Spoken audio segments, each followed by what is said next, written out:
Hi friends, எல்லாரும் எப்படி இருக்கீங்க? நல்லா இருக்கீங்களா? தீபாவளிக்கு பாத்தீங்கன்னா நீங்க கடையிலே ஸ்வீட் வாங்காதீங்க. சமையல் செய்யும் சேனல் பார்த்து நீங்களே கடை ஆரம்பிச்சுட்டு இதே போல வந்து பாத்தீங்கன்னா நீங்களும் ஸ்வீட் செஞ்சு சேல்ஸ் பண்ண ஆரம்பிச்சிருங்க. நீங்க கடைக்கு போய் வாங்கின காலம் போய் உங்களை வீட்டு தேடி வந்து வாங்குற காலம் வந்துருங்க. அதனால மறக்காம வந்து லைக் பண்ணி சப்ஸ்கிரைப் பண்ணி வச்சுக்கோங்க. இன்னைக்கு வந்து பாத்தீங்கன்னா சித்தி நானும் சேர்ந்து பாதுஷா எப்படி செய்யலான்றத பாக்கலாம் வாங்க. பேர் கரெக்டா தான் சொல்லணும்னு நினைக்கிறேன். இப்போ கோதுமை மாவு தான் சேர்த்துக்க போறோம். இது வந்து பாத்தீங்கன்னா நம்ம வீட்லயே அரைச்ச ஃப்ரெஷ்ஷான கோதுமை மாவுங்க. மாவு எந்த அளவுக்கு வேணுமோ அந்த அளவுக்கு சேர்த்துக்கோங்க. எங்களுக்கு கொஞ்சம் பெரிய ஃபேமிலிங்க, அதனால இந்த அளவுக்கு சேர்த்துக்கிறோம். நெய் நெய் சேர்த்துக்கலாங்க. நெய் தான் இதுக்கு முக்கியமானதா, அதனால வந்து நெய் சேர்த்துக்கலாம். சூடா நெய் கொஞ்சம் உருக்கி வச்சிருந்தோம், கெட்டியா இருக்குல்ல, அதனால நெய் போட்டாச்சு. அடுத்தது ஃபர்ஸ்ட் கலந்துக்கணும் நல்லா. உப்பு போட்டுக்கலாம். இந்த அளவுக்கு போடலாம். இந்த அளவுக்கு உப்பு போட்டுக்கிறேன்.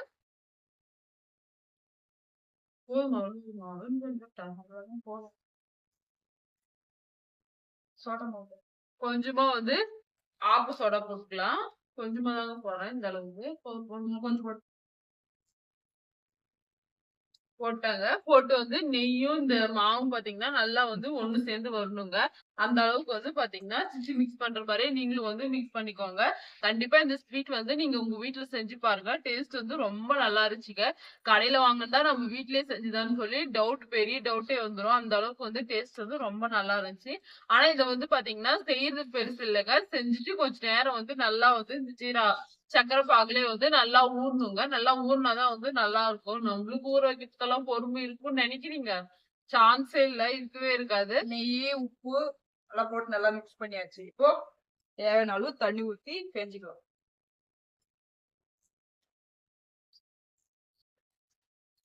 தண்ணி பாத்தீங்கன்னா கம்மியா கொஞ்சம் கொஞ்சமா சேர்த்து பிசைஞ்சு எடுத்துக்கோங்க. ரொம்ப தண்ணி சேர்த்துட்டீங்க அப்படின்னா வந்து பாத்தீங்கன்னா நல்லாவே இருக்காது. கொஞ்சம் நல்லா கெட்டிமா வந்து சப்பாத்தி மாவு பதத்துக்கு நல்லா பிசைஞ்சு எடுத்துக்கலாம். நம்ம நெய் போட்டு பிசைஞ்சிருக்கிறோம் அப்படின்றதுனால ரொம்ப சாஃப்டா இருக்குங்க. எப்படி இப்ப பிசைஞ்சிட்டு எப்படி பிசைதுன்னு சொல்லி பாக்கலாம். மாவு பாத்தீங்கன்னா இந்த பக்குவத்துக்கு நல்லா பிசைஞ்சு எடுத்துக்கணுங்க. மாவு பிசையும் போதே நல்ல ஒரு ஸ்மெல்லா இருக்குங்க. நம்ம நெய் போட்டு பிசைஞ்சிருக்கிறோம் அப்படிங்கறதுனால கண்டிப்பா வந்து நெய் போட்டு பிசைஞ்சுக்கோங்க. உங்களுக்கு எந்த அளவுக்கு ஸ்ட்ரென்த் இருக்கோ அந்த அளவுக்கு போட்டு நல்லா பிசைஞ்சு எடுத்துக்கோங்க. நல்லா யார் மேலாம் கோவம் இருந்தாலே இந்த மாவுல அந்த கோவத்தை காட்டி அடிச்சு பிசைஞ்சு எடுத்துக்கோங்க. அப்படிதான் பண்ணின்னு இருக்காங்க போல இருக்கு. பிசைஞ்சிட்டு பாத்தீங்கன்னா இது வந்து ஒரு 1/2 வந்து நல்லா ஊறணுங்க. ஊறினாதான் வந்து நல்லா இருக்கும். எண்ணெய் வந்து மேல போட்டு லைட்டா கொஞ்சம் ஆயில் சேர்க்கலாங்க.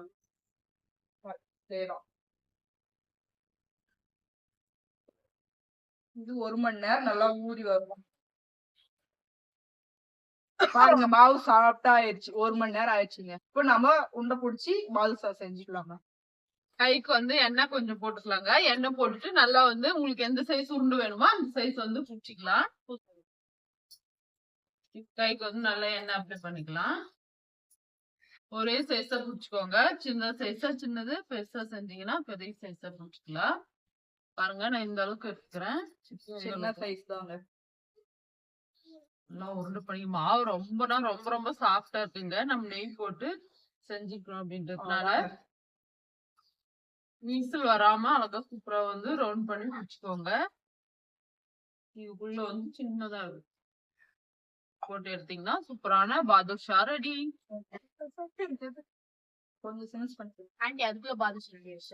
ஆமா, அவ்வளவுதான் ரெடி. எண்ணெயில் போட்டு பொரிச்சு எடுத்து சக்கரையில போட்டு சாப்பிட வேண்டியதுதான்.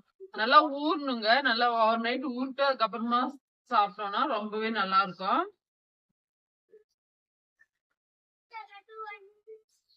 இப்போ இதே போல வந்து பாத்தீங்கன்னா எல்லா மாவையும் நம்ம பிடிச்சு எடுத்துட்டு பாக்கலாம். பாருங்க பாதுஷா வந்து நல்லா இந்த சைஸ்க்கு வந்து பாத்தீங்கன்னா உருண்டை பிடிச்சி வச்சாச்சு. ரெண்டுத்துலயும் பாத்தீங்கன்னா நிரப்பி வச்சிருக்குங்க. இப்ப இத வந்து எண்ணெயில பொரிச்சுட்டு பாகு எப்படி செய்யலான்றத பாக்கலாம் வாங்க. இப்போ வந்து பாத்தீங்கன்னா இது வந்து சக்கரை பாகு செய்யறதுக்காக நான் ஒரு பர்த்தன் பெரிய அகலமான பர்த்தன் வச்சுக்கிறேன். சொல்லு. எண்ணெயில் பொரிக்கிறதுக்காக இப்ப பானால் வச்சுக்கலாம். இப்ப 2 கடாய் நல்லா சூடாகட்டுங்க. சக்கரை வந்து பாத்தீங்கன்னா எடுத்து வச்சிருக்கேன். ஃபர்ஸ்ட் எண்ணெய் சேர்த்துக்கலாம். எண்ணெய் பொரிக்க தேவையான அளவுக்கு எண்ணெய் சேர்த்துக்கோங்க. எண்ணெய் சேர்த்து நம்ம செஞ்சாதான் வந்து நல்லா இருக்குங்க. நெய் வேணும்னாலும் இதுலயே நெய் கூட போட்டுக்கலாம். நெய் வந்து அந்த அளவுக்கு எல்லாம் பிடிக்காதுங்க. அதனால வந்து எண்ணெயை சேர்த்தாச்சு. சர்க்கரை எடு. கடாய் காஞ்சிச்சு. சர்க்கரை வந்து பாத்தீங்கன்னா இந்த அளவுக்கு வந்து சர்க்கரை எடுத்துருக்காங்க. கொஞ்சம் எண்ணெய் கேன் பாரு. தண்ணி எல்லாம் நல்லா சக்கரை போடு. தண்ணி கண்ணா போடு. தண்ணி சேர்த்துக்கலாங்க. தண்ணி வந்து கொஞ்சம் கம்மியாவே சேர்த்துக்கலாம். போதும். எண்ணெய் சேர்த்தாச்சுங்க. எண்ணெய் இப்ப நல்லா காயிட்டோம். வேணாம் பாருங்க, எண்ணெய் வந்து ரொம்ப காயக்கூடாது, மிதமான சூடுல இருக்கணும். வேற வச்சு பார்க்கலாம். இது மாதிரி வரணும். ரொம்ப வந்து எண்ணெய் சூடு பண்ணிட்டீங்கன்னா வந்து உள்ள வேகாது. எண்ணெய் வந்து பிரிஞ்சு அப்படியே மாவெல்லாம் பிரிஞ்சு போயிருங்க. வெந்துச்சுன்னா அதே ஒண்ணு மேல இருந்து வரும் பாருங்க.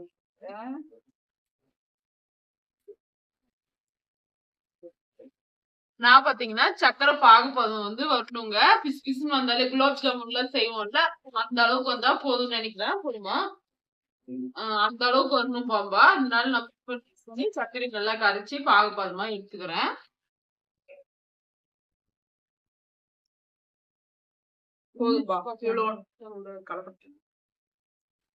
இதுவே தீ தான் இருக்குங்க. எல்லாம் ரொம்ப தீ வச்சிட்டீங்கன்னா உள்ள மாவு வந்து வேகவே வேகாது.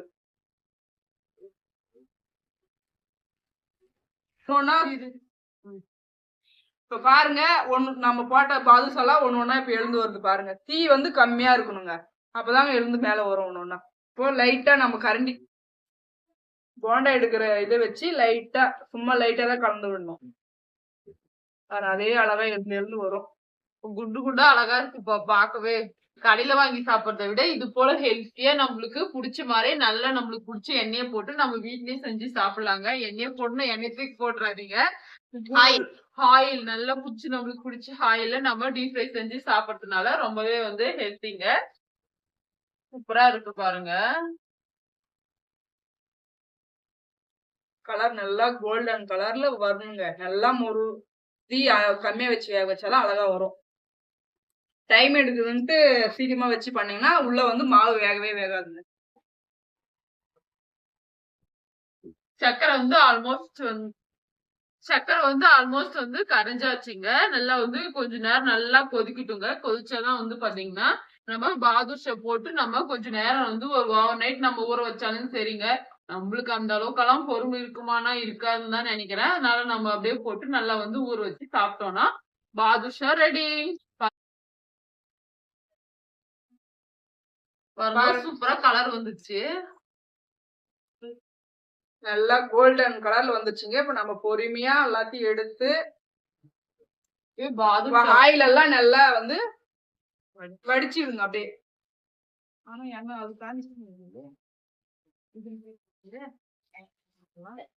ஒரு பவுல்ல போட்டு வச்சுக்கலாங்க. லாஸ்டா நம்ம எல்லாமே பொரிச்சுட்டு ஒரு முட்டை நம்ம சேர்த்துக்கலாம். இதுல சூடாதான் போடலாம். சூடாவே சரி போடுறது இது பார்க்கலாம். ஏலக்காய் இடிச்சு போடுறதா இருந்தாலும் போடலாம். நான் இது போல வந்து உடைச்சு போட்டுக்கிறேன். நான் 4 ஏலக்காய் போட்டுக்கிறேங்க. உங்களுக்கு எந்த அளவுக்கு பிளேவர் வேணுமோ அந்த அளவுக்கு சேர்த்துக்கலாம். அவ்வளவுதான். ஏலக்காய் போட்டுட்டேன். இப்போ வந்து பாதுஷாவை அப்படியே சேர்த்துக்கலாம். அதுல வேக வைக்கணும். அவ்வளவுதான்ப்பா. இப்ப இதே போல வந்து பாத்தீங்கன்னா இங்க கொஞ்சம் பாதுஷா இருக்கு, அங்க சித்திக்கிட்டு கொஞ்சம் இருக்கு. இதெல்லாம் சேர்த்து ஒரே முட்டை பாத்தீங்கன்னா நம்ம ஒரு மிக்ஸ் பண்ணிட்டு அப்படியே மூடி வச்சிடலாம். ஒரு மிக்ஸ் பண்ணிடலாங்க. பண்ணிட்டு அப்படியே நம்ம மூடி வச்சிடலாம். தீ வந்து குறைச்சிக்கலாங்க. முன்ன எந்த தீலோடு போட்டா வந்து கறிகிறோம். இப்ப வந்து தீ ரொம்ப குறைச்சி வச்சுட்டு பாருங்க திருப்பணும். மிச்சமா தான் இருக்குங்க. என்ன தெரியல பாக்கலாம் இருக்கு. புரிஞ்சுட்டேனா என்ன